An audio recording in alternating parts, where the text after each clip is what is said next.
Good morning, Tea with Travis. Today is September 15th, and whenever I go to bed on Sunday nights, I tell myself it's going to be a magical Monday. Well, it might be a Manic Monday, as you've all heard if you've paid attention or turned on the news at all today.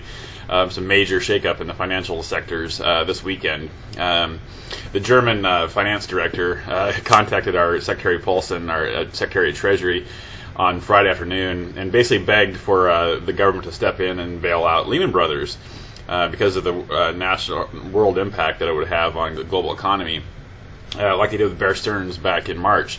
Well, the government wasn't so ready to step in and do another bailout because it's going to set the precedence and standard for any company failing going forward, but the government's always going to step in, so there's always a fail-safe. So the good news is the government didn't do that. It's tragic for a 158-year company in Lehman Brothers. They've been around for 158 years, and so you can tell how serious this is when a company of that size, tenure, and experience goes down. So they closed their doors this morning. A huge building down in New York, down in Manhattan, and basically people were cleaning out their desks this morning. It's that serious. So Merrill Lynch, the other large, huge billion-dollar investment company, there was two companies failing on the table, and Bank of America, along with other investors and the government, stepped in and tried to make a deal happen this weekend.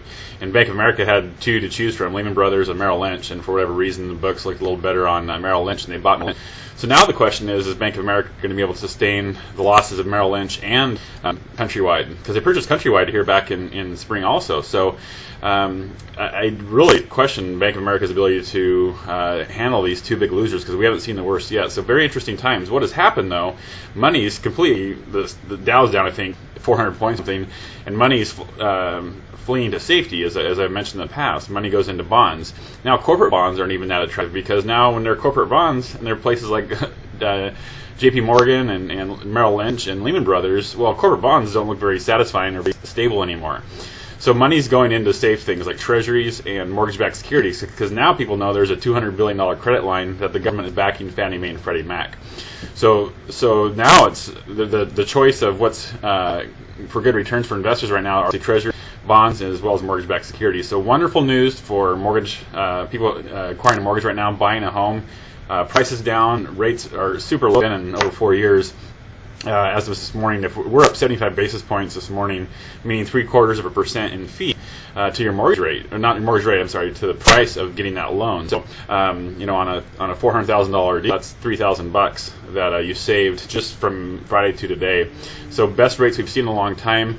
AIG, the number one insurance giant in the world, they're struggling too. They're on the brink of a bailout or bankruptcy. So when the number one insurance giant in the world is days from filing themselves, it's pretty scary times.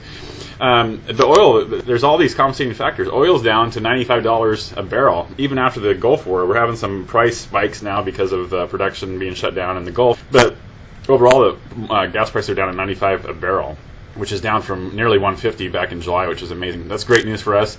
Also, the dollar is doing great against the euro right now, and just in 2 months we've had a 13% gain in our value against the euro.